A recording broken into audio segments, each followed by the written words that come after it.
Hello and welcome back.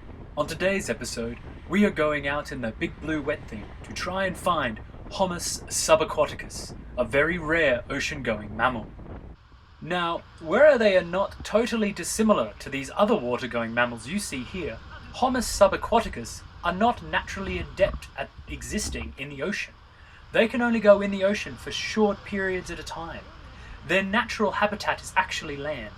They have had to spend a lot of time and effort learning how to look for their favourite prey and hunt them in this somewhat different, might say even alien world called the ocean. Here we find a Homus subaquaticus mentally preparing themselves for the day ahead, using that steel focus and determination to go out into this alien world to hunt for its dinner. Now we shall go down into the briny depths to see what it is that drives Homus subaquaticus into this alien world in search of its food. You see, Homus subaquaticus does not have gills. They must hold their breath and take whatever oxygen they require at the surface before swimming down into the depths. But once they are in the depths, they have between 30 seconds and 2 minutes or so in order to look for delicious, tasty food that they can then capture and take home in order to eat. Like this delicious black spot tuskfish here, it would be a perfect meal for a Homus subaquaticus.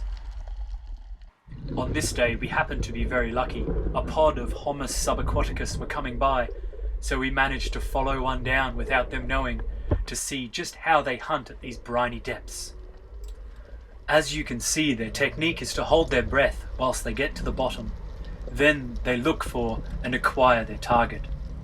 Once their target is in sight, they then close the gap and, using this invention they call a spear gun, capture their target, bringing it back up to the surface where they can dispatch it and then put it into their boat to take home for dinner. Now, as you can see here, Homus subaquaticus is not naturally made for this environment. They have had to invent things in order to go out and hunt. You see, their eyes are not made for seeing underwater, so they have had to develop a mask in order to focus. They get too cold in the water as they are warm-blooded, so they use a suit in which to hold their heat in, and they have made fins so that they can move around similar to a fish.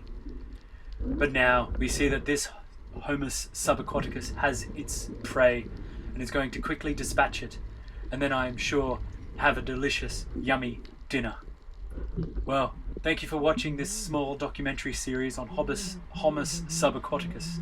We'll catch you next time, where we follow them again, looking into their wonderful world.